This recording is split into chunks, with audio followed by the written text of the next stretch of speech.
Whether it's the isolation from being aboard a vessel or structure far removed from civilization, or the inherent thalassophobia of such a setting, or the mystery of what might lie deep under the surface, there's something about open water that really lends itself to horror, that invites our imaginations to conjure pelagic nightmares, and what unknown and unknowable we might wake from slumber should we venture too deep.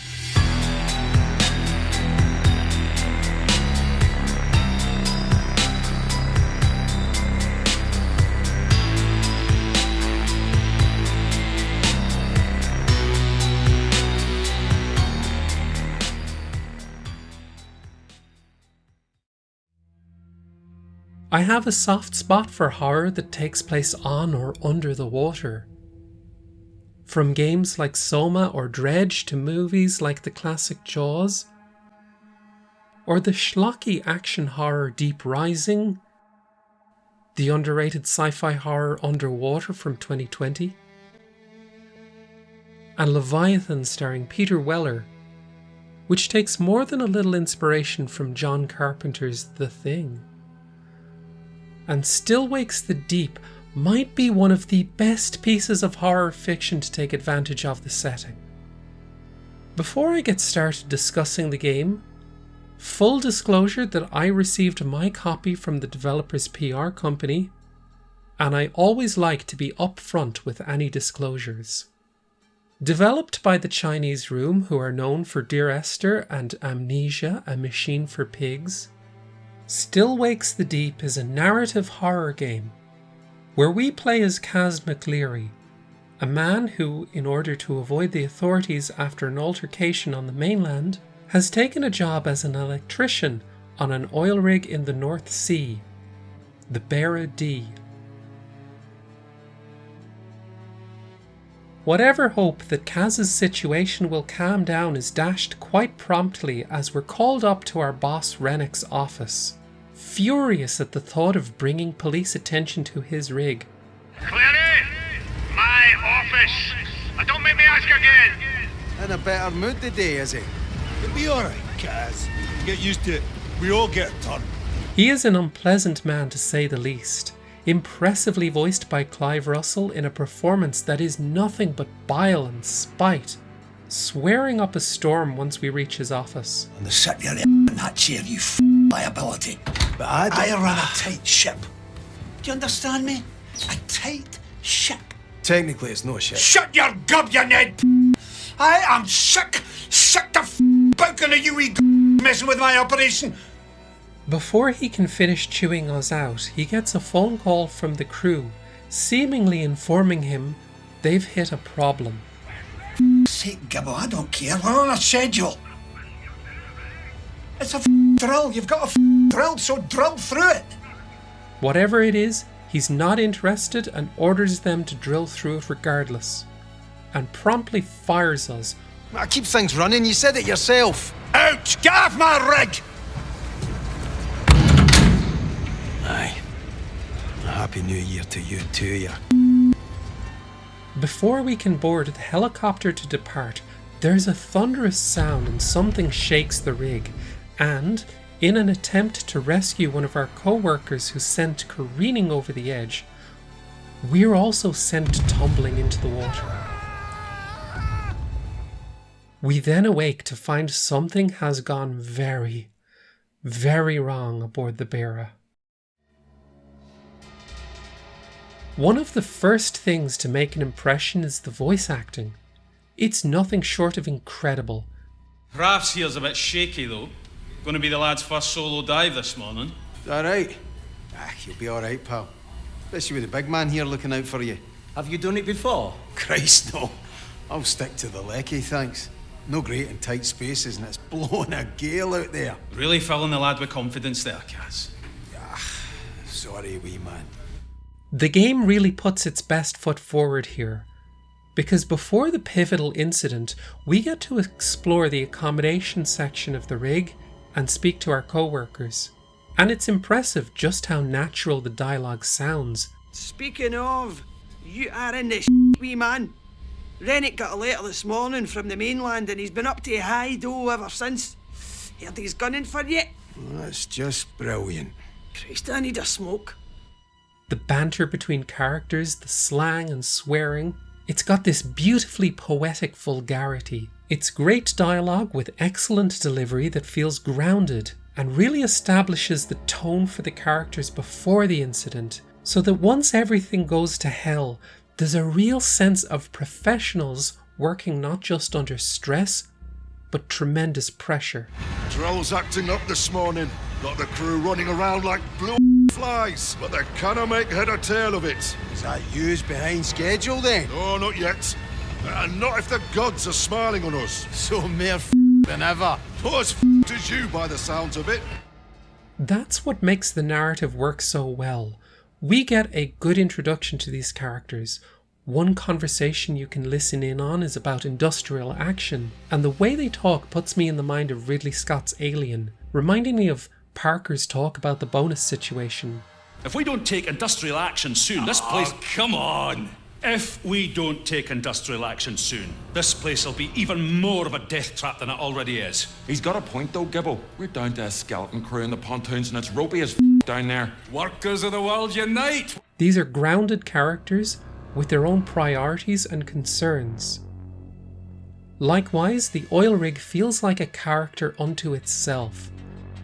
A lot of care clearly went into making the setting seem like a period-accurate recreation of a real oil rig. But more impressive is how it feels like an ever-present threat and something we are in constant danger of.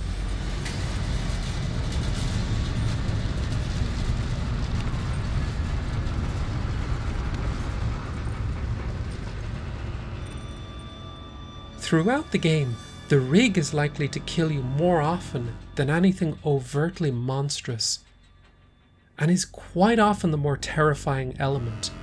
From the narrow and precarious walkways suspended over vertigo-inducing falls to deeply claustrophobic corridors, there's such an intense feeling of threat from our surroundings.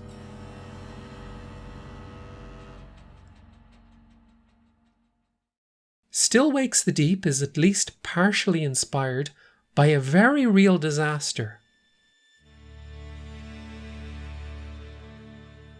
In 1988, an explosion on the Piper Alpha oil rig in the North Sea killed 165 souls. I believe this tragic incident also served as the inspiration for the 2023 Amazon original show, The Rig, which is set in an oil rig called the Kinloch Bravo off the coast of Scotland. If the isolation and thalassophobia weren't enough, the spectre of this real-life counterpart, Piper Alpha, hangs ominously over the game's proceedings. This is not going to be a pleasant time. The audio work is doing some heavy lifting here.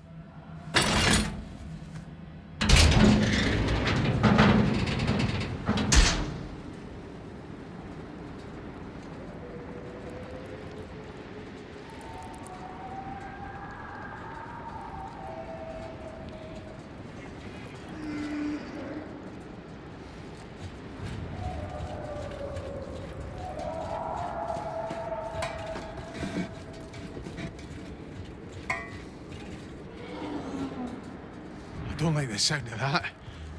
Whatever it is. Even before the catastrophe, the Beara never feels safe. It certainly looks like it's seen better days, and the neglected Colossus is rendered in impressive detail visually. But this is conveyed so well through every creak and groan of the immense structure.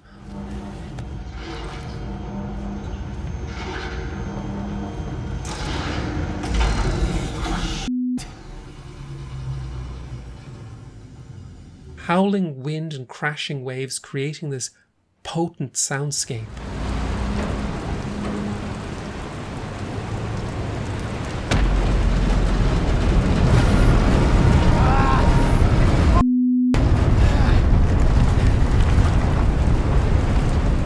think the game would have such a looming sense of dread if it wasn't for just how good the audio design is. You could strip out the supernatural elements and it would still be effectively tense and heart-stopping.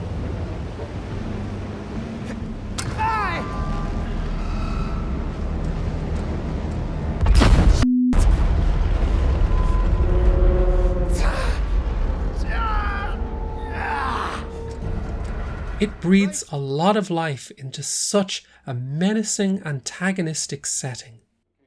We're made constantly aware of the overbearing danger of the rig itself. Wintry showers, moderate or poor. Tyne, Dogger, Fisher. Southwest 6 to gale 8. Perhaps severe gale 9 later.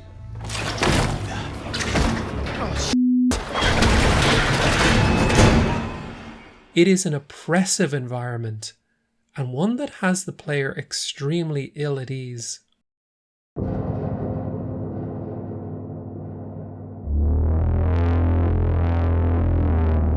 As we progress, we find that the drill has hit something. It's not entirely clear what, but we get a glimpse of something entirely otherworldly, and it's affecting people who've come into contact with it. The Thing is an obvious touchstone, but I think the narrative strength here is how much it diverges from The Thing. It's a little more colour out of space, and the people infected by whatever presence is now aboard the rig, it doesn't just assimilate them. It's almost worse because these victims seem somewhat lucid and at least semi-conscious of what's happening to them. And that's perhaps more horrific. Our infested co-workers, when not overly hostile, are howling in agony and crying out for help. They're aware something isn't right with them, and it's incredibly distressing to hear. Is that you? Go away! I've been buried. Deep in the guts. Oh, Christ.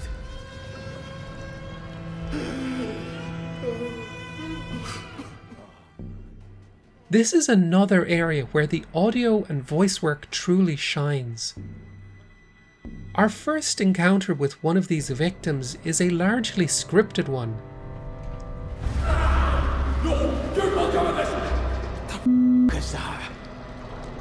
We can't be harmed during this sequence, or at least I don't think we can.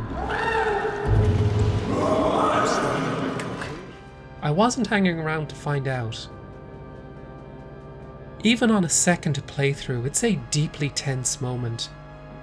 Navigating the cramped, claustrophobic environment with whatever our crewmate has become thrashing around somewhere nearby.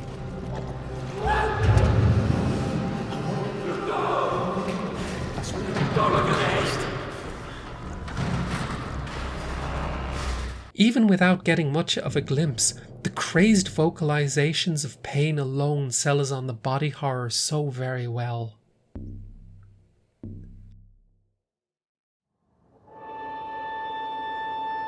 If we consider the oil rig a character, as much alive as anyone else in the game, then it too is being infected and having its body twisted against its will.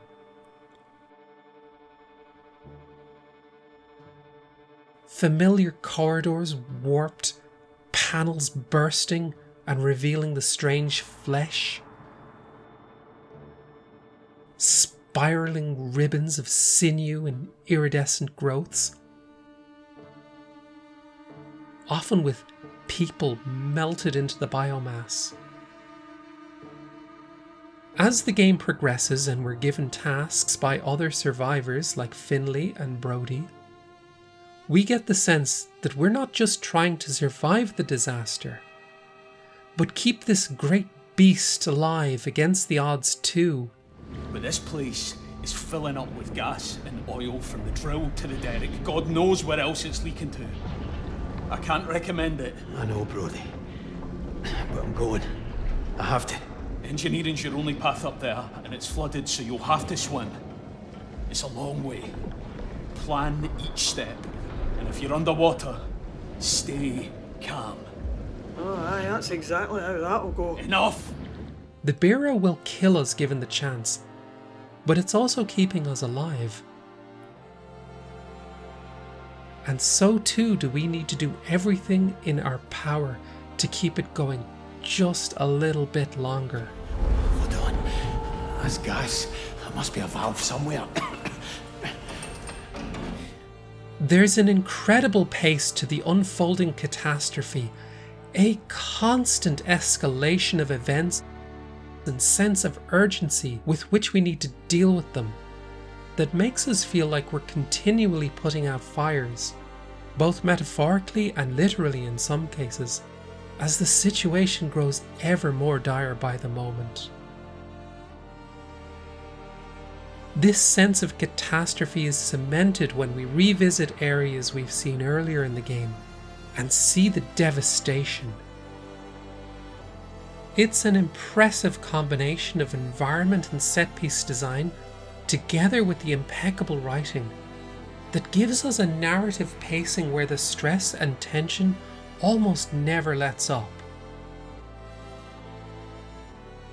The drama is really sold by some of the very best voice acting I have ever heard in a game, especially Scottish actor Alec Newman as Kaz McCleary, who deservedly won a BAFTA for the role.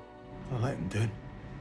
He was relying on me. No, you did everything you could. You went back for him. None of this is your fault. It's no anyone's. Look, I'm sorry, Kaz, but we need your help here. We're all getting down otherwise. Aye. I want half this f***ing Rick. Good. Every conversation with his co-workers, every muttered comment, every cry of fear and swear is delivered so naturally. Have you seen it out there? Oh, aye, it's quite nice in here, you know. Maybe we should swap. You can't work the controls, Kaz. Otherwise of course, I'd go myself. Christ. All right. What am I doing? There's such a believable sense of urgency and panic and desperation in his voice throughout. And Newman's performance does a lot to endear us to a character who is first presented to us as someone who runs from his problems. And there he is. Floats like a butterfly, stings like a bee, and swears like the devil himself.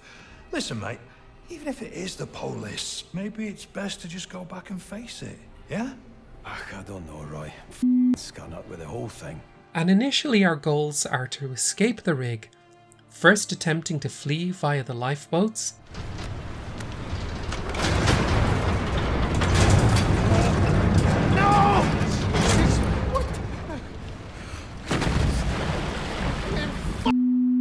then climbing up to the helipad to be evacuated by air. I'm right here!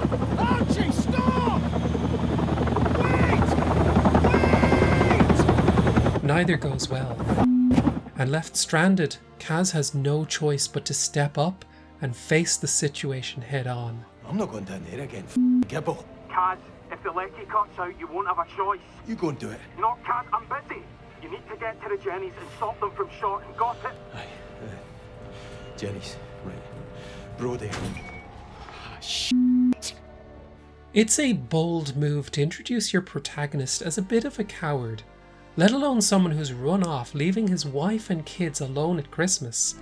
Girls need you a Christmas card.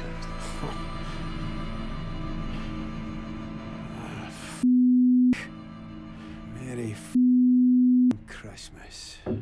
But between the excellent character writing and voice acting, he comes across as a flawed but quite affable and sympathetic person who's made some mistakes and has hit an extreme low in his life. Remember, life is like football. It's not over until the final whistle. Aye. You're a Barnsley fan, so you're pretty much from the off, right? Oh, I will see you hand for that, McCleary. Narratively placing him in this low position makes his struggle to climb out of that pit all the more captivating. I want to see him pull through. He's a likeable chancer, and it comes through during conversations with his workmates How even in dire circumstances, Kaz can offer a bit of levity. I'll tell you what, I'll have a little chat with my pancreas, shall I, and tell it to pull its socks up. All right, sake. Could you not just eat some jam or something? Oh, bloody hell, the man's a medical genius. I'll get on the blower to Dr. Spock and tell him not to panic. We've solved diabetes here. McCoy. No Spock. He was the point of your...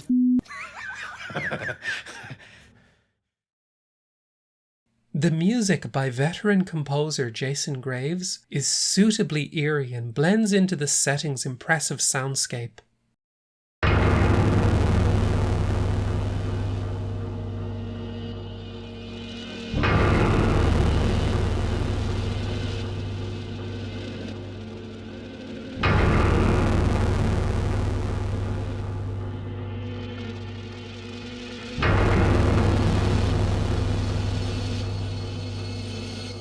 There's a lot of low horn instrumentation and metallic percussion that gives the impression of strained and bending metal, and discordant strings that almost sound like someone or something howling in the distance.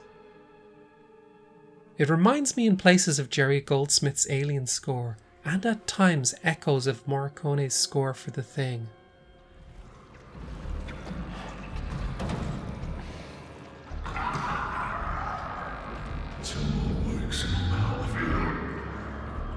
Visually, it is gorgeous. The art team did such a good job realising the rig itself that you can practically smell the damp from the carpets in accommodation. State of this place. There is a grisly amount of detail on the bodies we see contorted and fused into the biomass. Jesus. It is remarkably unpleasant. Not to mention the monstrous infested crewmates that stalk us.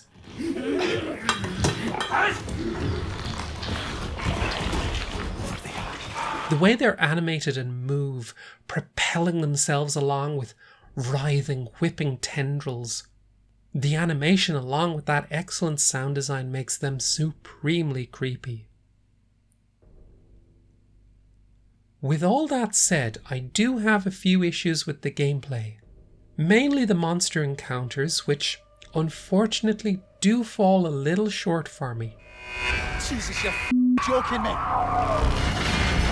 I've never been a huge fan of these run and hide style encounters.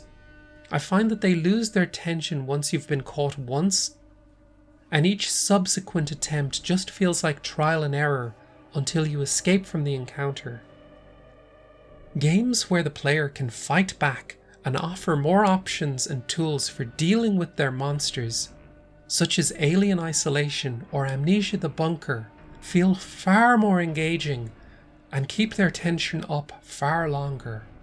You can run and hide, but you can also fight back, and a near miss when you scare off your pursuer, at least temporarily, can be far more effective. Not that I think Still Wakes the Deep needed combat. It is simply not that kind of game, and I don't think it would serve the narrative either. But I do find that it is a limitation of this kind of encounter design. That's not the only place where I felt the gameplay fell a little short. There's a mechanic introduced early on where we have to warm Kaz up next to a heater, and it seemed like it was going to be an actual gameplay mechanic where we might have to find a heat source while exploring or suffer from the ill effects of the cold. But it only happened in a couple of scripted moments, which is a shame because it had promise. I don't think I've seen a gameplay mechanic centered around keeping yourself warm outside of the older title Cryostasis. So I had been a little disappointed we didn't see something similar here. It would have been a perfect fit. I need to get warm. Jesus. Lastly, I found myself wishing there was a little more in the way of puzzles, simply because interactions in Still Wakes the Deep are so wonderfully well animated and involved. It's not just single input interactions. You often hold the right trigger and move the thumbstick in a direction, to take certain actions, like breaking open a padlock with your screwdriver. It gives everything this tactile feel.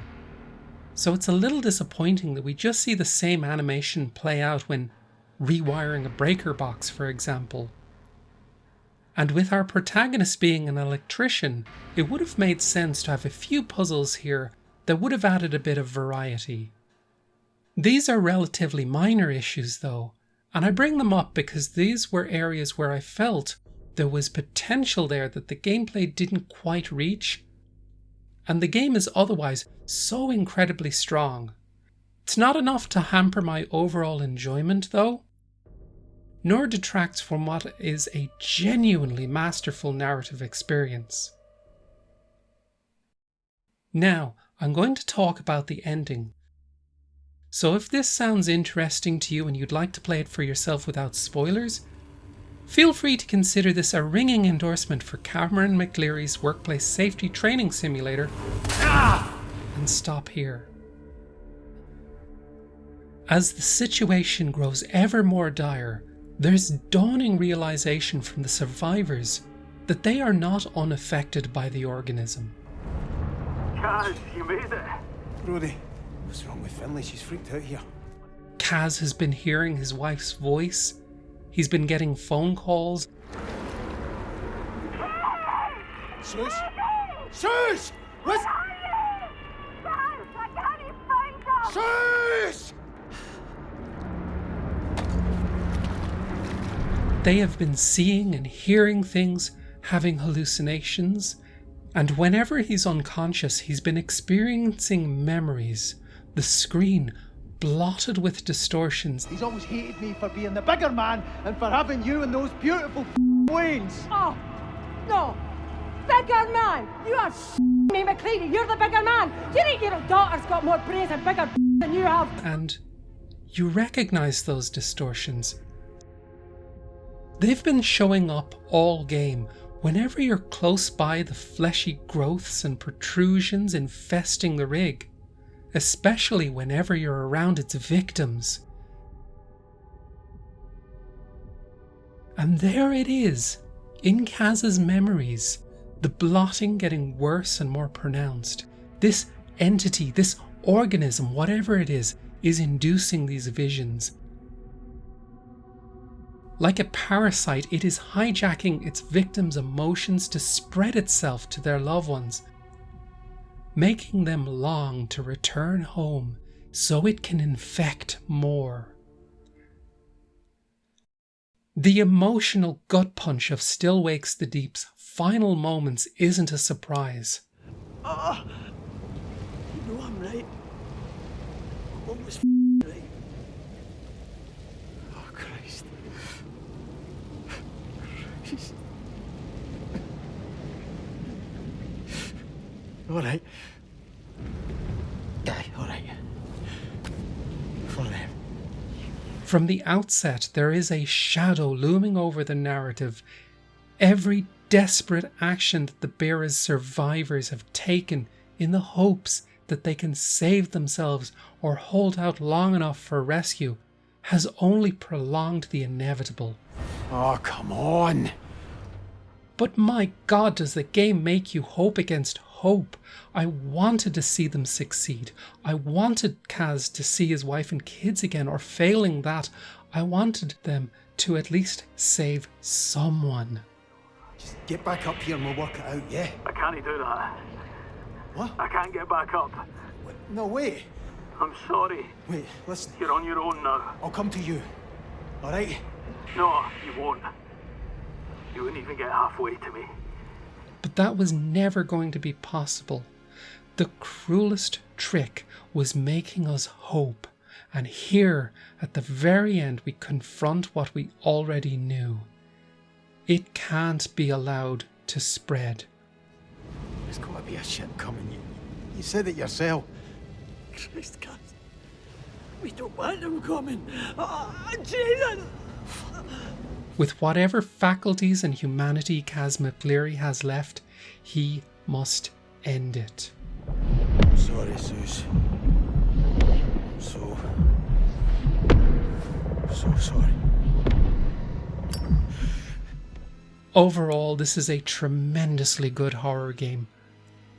I've played through it twice now, and it has been a positively gripping and tightly paced story that does not let up.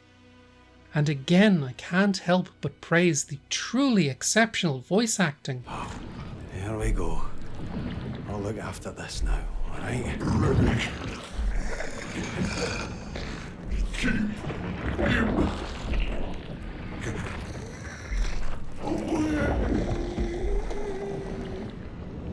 I'm hard-pressed to think of a game that comes close. Despite some minor gameplay shortcomings, it's an easy recommend. While I was finalising the script, they announced a DLC titled Siren's Rest, and I'm eager to play, but won't be covering in this video. Perhaps in a follow-up? We'll see. I want to give a special thanks to Z-Manzilla for the editing, Clement Panchot for composing my theme song Ghost in the Cassette, and a huge thank you to everyone who's watched the video and has supported me. If you enjoyed the video, I also stream at twitch.tv/KCExplosion and have a Steam curator page which will be linked in the description.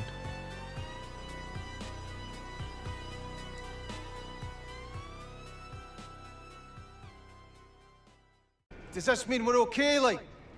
No hard feelings? Get to McClary, and when you get back, off again.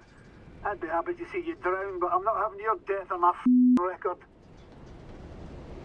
Go on your cell, you old